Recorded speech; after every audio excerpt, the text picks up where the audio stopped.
चालू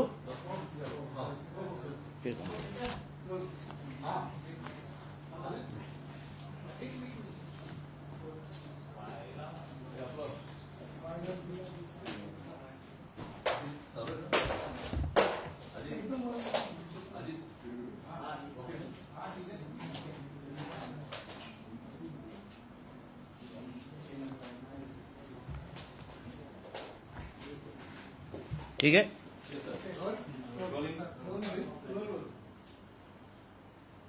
आज आपल्या सगळ्यांच्या समोर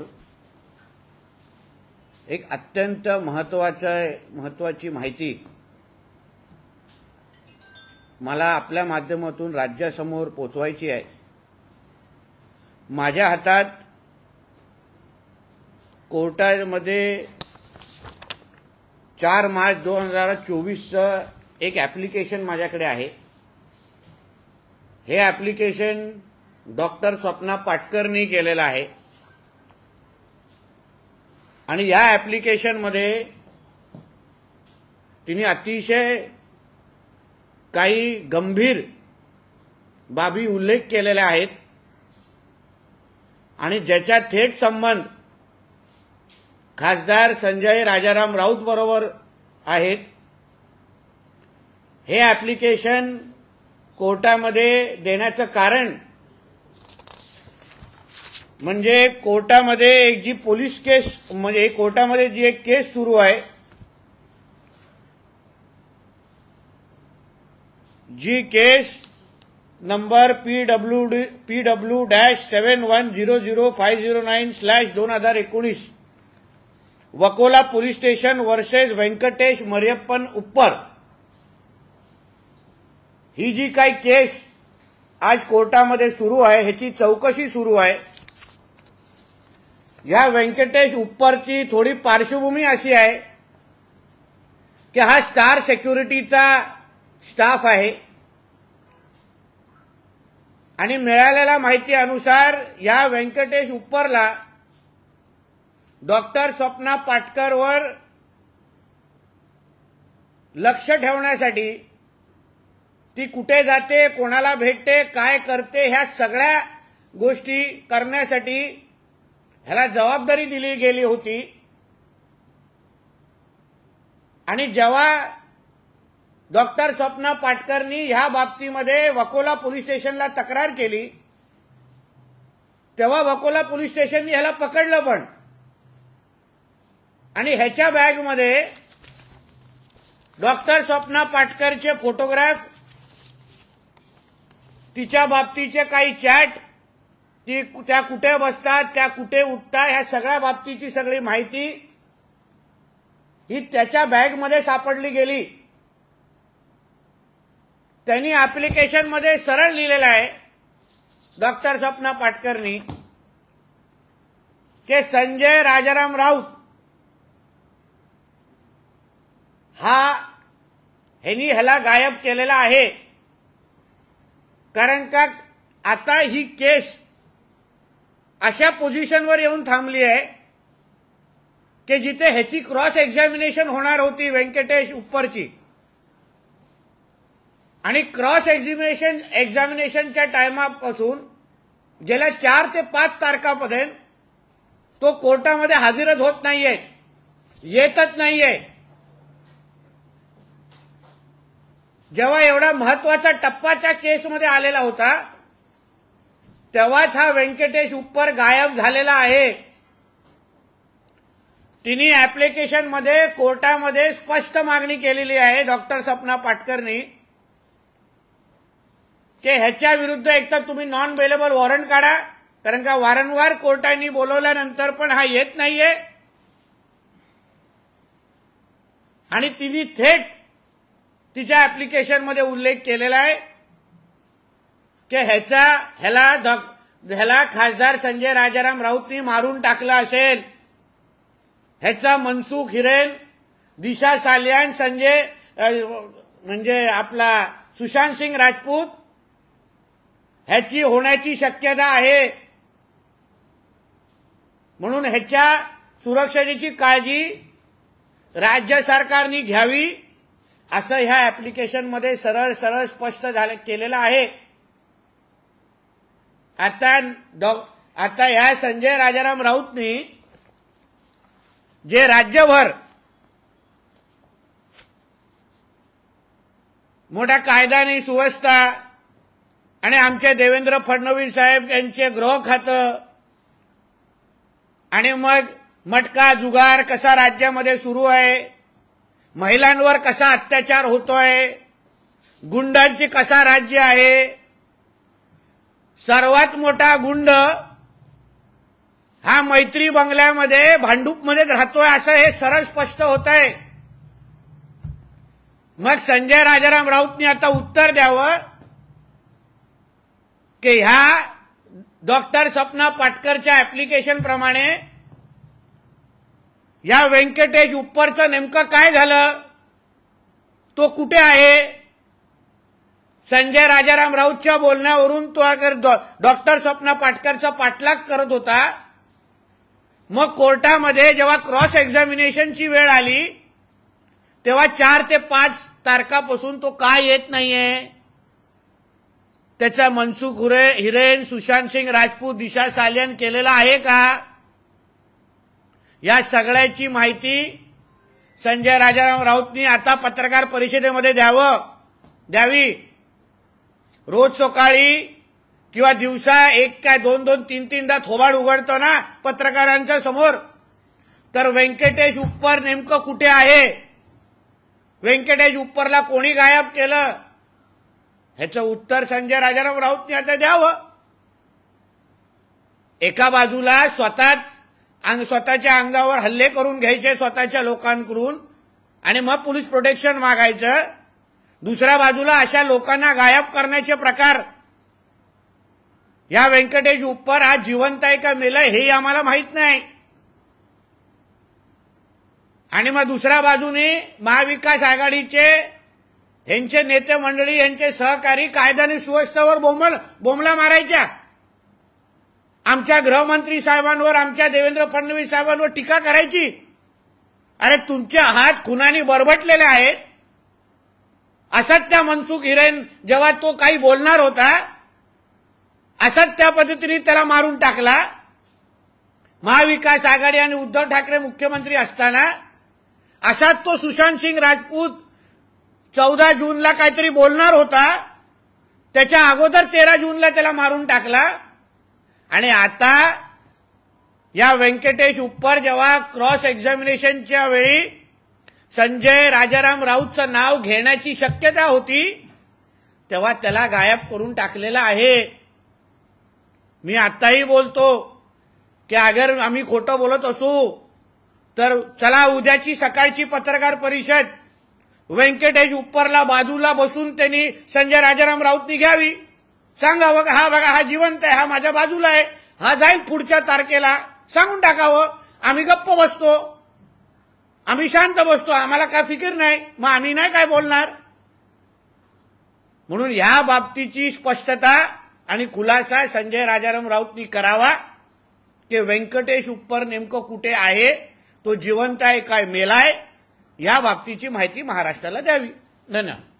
सर, या संदर्भात तुम्ही काही सरकारकडे मागणी करणार आहात का, या संदर्भात तपास करण्यात यावा, कारण की एक व्यक्ती गायब होतोय, तो हजर राहत नाहीये, काय सांगणार? मी माननीय गृहमंत्री साहेबांना या बाबतीमध्ये निश्चित पद्धतीने पत्र लिहिणार आहे।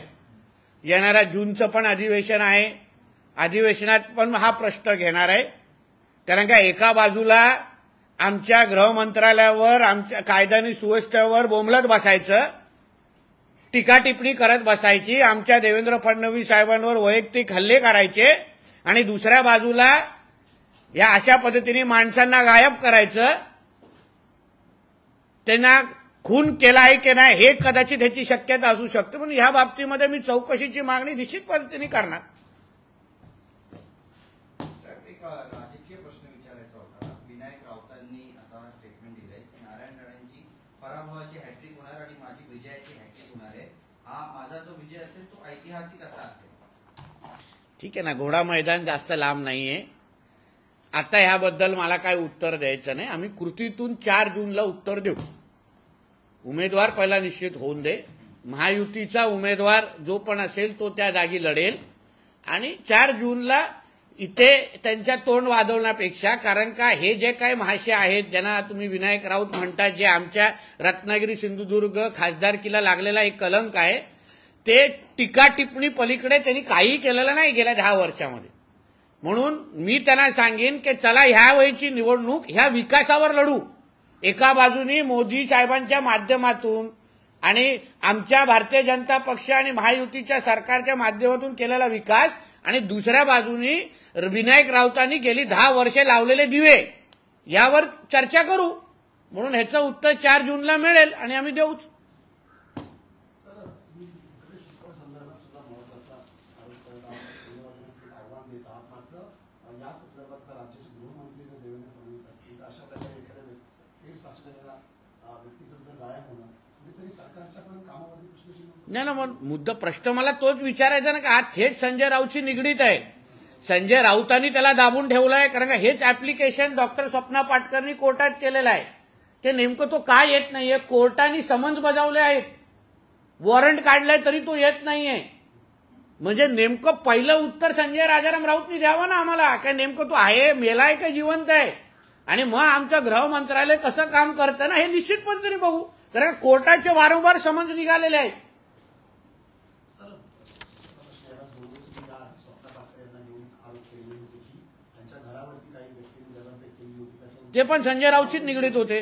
पण मग जर एखाद्या महिला डॉक्टरवरती अशा प्रकारे दगडफेक होत असेल, तिने तक्रार केल्यानंतर तो आरोपीच गायब होत असेल, कुठेतरी पोलीसच्या तपासावरती पण संशय व्यक्त होत नाही ना, कारण का पोलीस आपला तपास करत आहे. पोलिसांनी व्यवस्थित पद्धतीने आपला रिपोर्ट दिला म्हणून तर कोर्टामध्ये ही केस चालू आहे. त्याला 7 महिन्यांनी तेव्हा बेल मिळाली आणि मग तो कोर्टामध्ये ही केस ऍप्लिकेशन झाली. आता तो कोर्टाच्या समन्स प्रमाणे अगर हजर होत नसेल तर पोलिसांचं कुठे राहतं? हा कोर्ट केसचा विषय आहे. जेव्हा पोलिसाच्या दायऱ्यामध्ये येईल तेव्हा पोलीस आपलं काम करेल. हा जेव्हा एका केस जेव्हा कोर्टात जाते तेव्हा कोर्टाने, म्हणून तो कोर्ट त्याला वारंवार बोलत आहे, क्रॉस एक्झामिनेशन पर्यंत ही केस गेलेली आहे आणि तो गायब झालेला आहे. असाच मनसुख हिरेनचा विषय झालेला, असाच सुशांत सिंग राजपूतचा विषय झालेला दिशा साल्यांसंदर्भात. म्हणून आता ह्या व्यंकटेश उपरचं पण मनसुख हिरेन आणि सुशांत सिंग राजपूत झालं नाही का, हाच तर प्रश्न मला विचारायचा आहे. आणि मग पुढे आमचे पोलीस आणि आमचं गृह खातं काय करतं हे तुम्हाला दिसेल. आणि राऊतांना मग आमच्या राज्याचं गृह खातं किती सक्षम आहे हे आता दाखवण्याची संधी आम्हाला आलेली आहे. हाय दिसेल त्याच्यामध्ये चांगल्या चौकशी चालू आहे. खूप लोकांच्या साक्ष घेतले गेलेलं आहे. त्या बाबतीची माहिती आम्हाला चांगल्या पद्धतीने आहे. पण ती केस एवढी मोठी असल्यामुळे योग्य वेळी त्याची सगळी माहिती बाहेर येईल आणि मग खूप लोकांची दुकानं कशी बंद होतात ते बघा, मग कसे बाहेरगावचे दौरे पण बंद होतात तर बघा. कारण का मग एकच तिकीट निघणार Kalanagar to Arthur road. Uddhav Thackeray एकीकडे महाराष्ट्रातल्या वेगवेगळ्या भागामध्ये दौरे करतात, दुसरीकडे त्यांच्याच पक्षातले जे नगरसेवक आहेत, आमदार आहेत, ते त्यांना बाय बाय म्हणत शिंदे गटात प्रवेश करतायत, इतरत्र जात आहेत. पक्षाला लागलेली जी गळती आहे ही अत्यंत निर्णायक ठरेल येत्या काही काळामध्ये. बघा, शेवटी नेतृत्वावर अगर अविश्वास असेल तेव्हाच हे निवडून गेलेले लोकप्रतिनिधी नगरसेवक दुसऱ्या नेतृत्वाकडे जातात.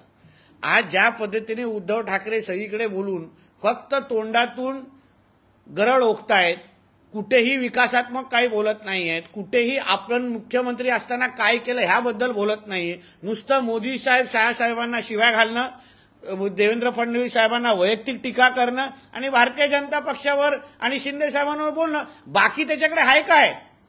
उद्धव ठाकरे म्हणजे ओसाड गावाचा पाटील आहे, बाकी त्याच्या दुकानामध्ये काहीच राहिलेलं नाहीये आता.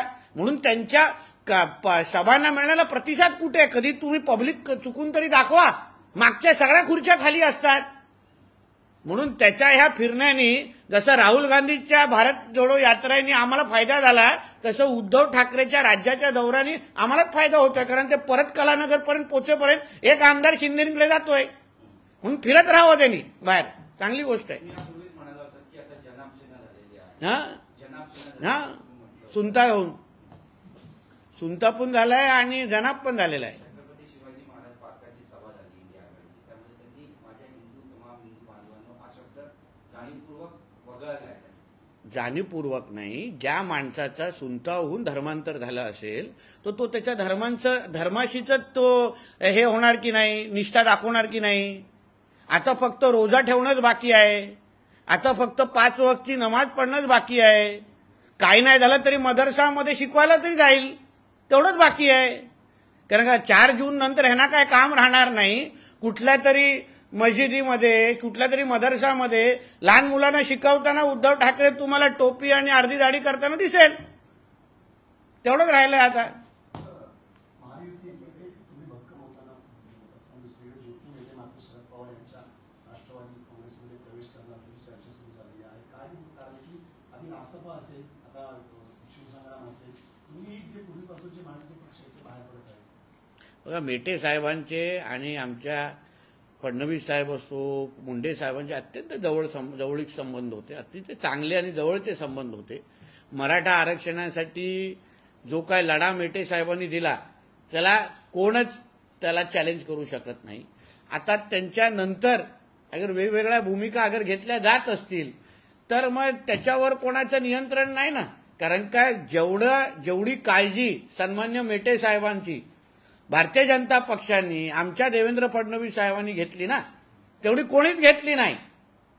म्हणून ज्यांनी आपल्या पूर्ण कारकिर्दीमध्ये कधीच मराठा आरक्षण दिलं नाही त्यांच्याबरोबर त्यांच्या घरच्या लोकांनी जायचं का, हे शेवटी मेटेंच्या घरच्या लोकांनी विचार करायला पाहिजे.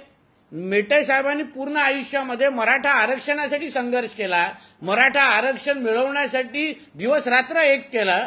आणि ज्या पवार साहेबांनी आतापर्यंत मराठा आरक्षणाला विरोधच केला, असंख्य स्टेटमेंट आहे त्यांच्या कारकिर्दीमध्ये कधी मराठा आरक्षण दिलं गेलं नाही. पण देवेंद्रजींच्या कारकिर्दीमध्ये, भारतीय जनता पक्षाच्या कारकिर्दीमध्ये मराठा आरक्षण दिलं गेलं. मग अशा वेळी मेटे साहेबांच्या कुटुंबियांनी आरक्षण विरोधी लोकांच्या पक्षामध्ये जायचं का, याबद्दल त्यांनी विचार करायला हवा. कारण काय, समाज उघड्या डोळ्यांनी पाहतोय. उद्धव ठाकरेंनी काल भाजपवरती गंभीर आरोप केले आहे. त्यांचं म्हणणं आहे की माझ्या झोपडपट्टीतल्या कार्यकर्त्याच्या घरी सुद्धा आता ईडी जात आहे, मात्र आमचं सरकार आलं तर तुम्हाला पळायलाही जागा आहे. नाही, तुम्हाला पळायला जागा नाही की तुमची जी लंडनची तिकीट काढून ठेवलेली ती पहिली दाखवा. आणि तुमचं सरकार कधी येणारच नाहीये, अपघाताने पण आता येणार नाहीये. म्हणून या सुख्या धमक्या तुम्ही आणि तुमचा जो कामगार देतोय ना, त्याला कोण भीक घालत नाहीये. म्हणून फक्त तुमच्या घरचे तरी तुमच्याशी घाबरतात का हे तरी बघा जरा. दोन्ही मुलं पण घाबरत नाहीत, मी आजकाल ऐकलंय. फाट्यावर मारून लंडनला पळून जातात लगेच, सुख्या धमक्या. बोले.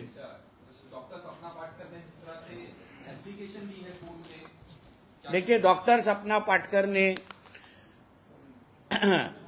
4 मार्च 2024 को एक एप्लीकेशन दिया है जिसने उसने स्पष्ट लिखा है कि ये जो वेंकटेश उप्पर नाम के जो व्यक्ति है, जो उनके ऊपर नजर रखने के लिए संजय राजाराम राउत ने रखे थे, हायर किया था, वो स्टार सिक्योरिटी के स्टाफ है.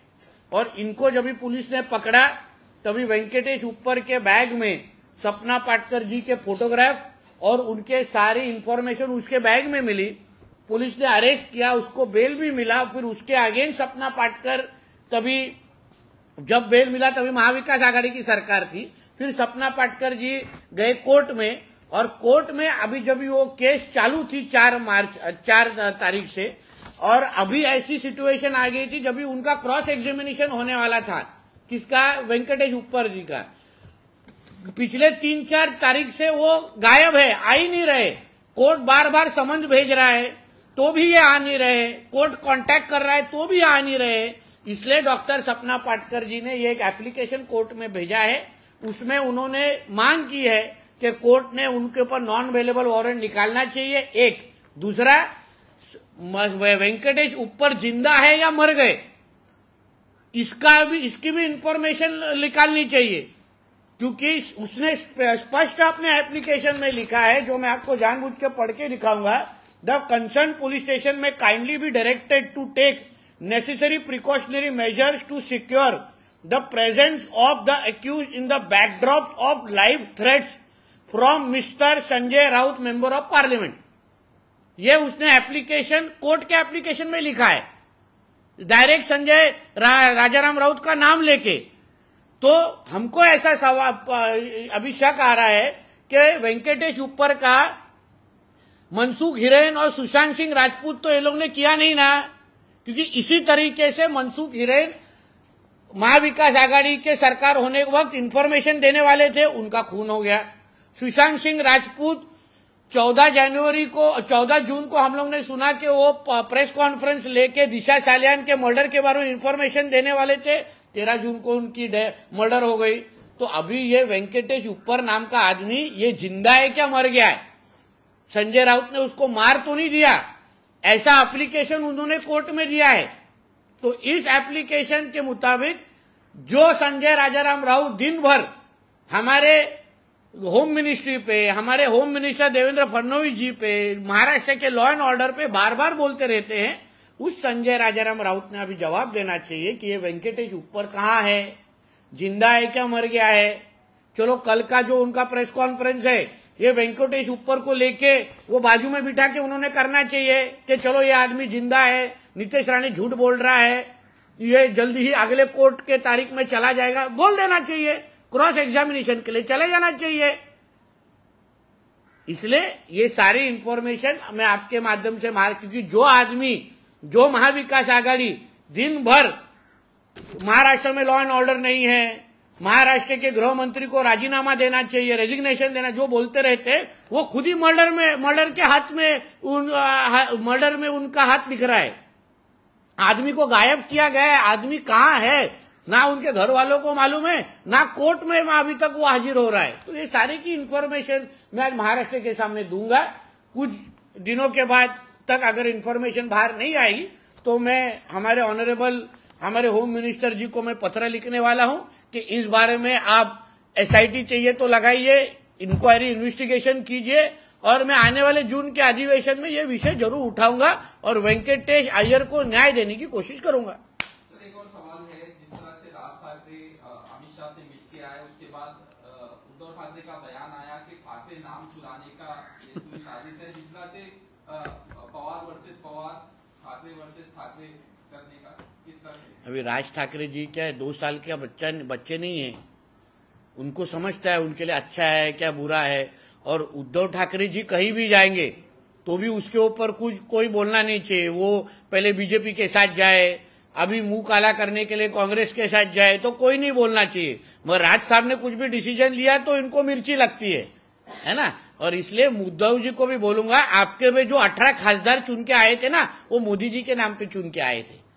हाँ, और अभी आप 18 क्या 8 खासदार, 8 सांसद चुन के लाके दिखाइए। इसलिए ये सारी जो ढोकली बातें हैं ना, उद्धव ठाकरे ने बंद कर देनी चाहिए।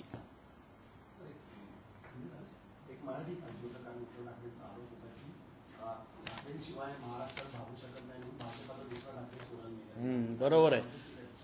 म्हणजे 2014 आणि 19ला मोदीजींच्याच नावाने ह्यांनी 18 खासदार निवडून आणलेले, मोदीजींचेच फोटो लावायचे, तेव्हा ठाकरेंचा फोटो नुसता नाव नाही निवडून आणलेलं। म्हणून आता पण जे काय होत चाललंय ना ते मोदीजींच्याच नावाने आहे।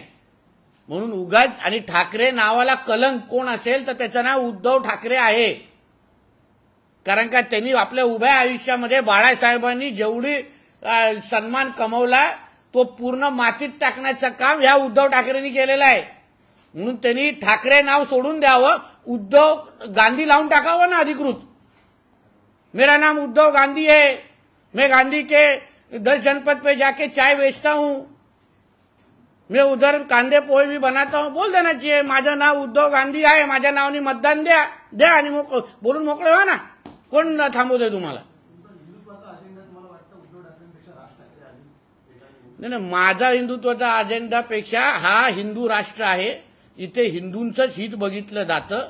आणि म्हणून आमच्या भारतामध्ये हिंदू राष्ट्र असल्यामुळे जे हिंदुत्वाच्या बाजूने उभे राहतील त्याच्यामुळे आपल्या देशाच्या समस्त हिंदू समाजालाच मदत होणार आहे, त्यांची ताकद वाढणार आहे। म्हणून हिंदुत्वाच्या नावाने जेवढे पक्ष एकत्र येत असतील, जे विचाराचे लोक एकत्र असतील त्यांचं आम्ही स्वागतच करतो।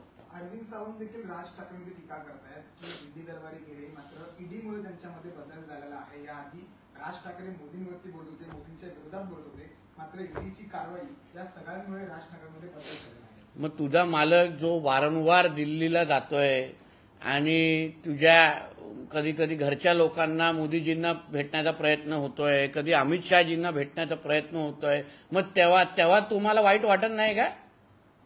म्हणजे तुम्ही केलं तर चूक, तुम्ही केलं तर मोठा कारनामा आणि दुसऱ्यांनी केलेलं त्याच्यावर तुम्ही रडत बसता. तुझ्या मालकाला कधीतरी विचार, कितींदा अमित शहाना भेटण्यासाठी प्रयत्न होतोय, आज पण किती मोदीजींची वेळ मागण्यासाठी प्रयत्न होतोय. तुझ्या मालकाच्या कुठले नातेवाईक जाऊन दिल्लीला बसतात की अमित शहाची वेळ मागत बसतात, नाक रगडत बसतात, हे विचारा आणि मग राजसाहेबांवर आणि दुसऱ्यांवर टीका करा.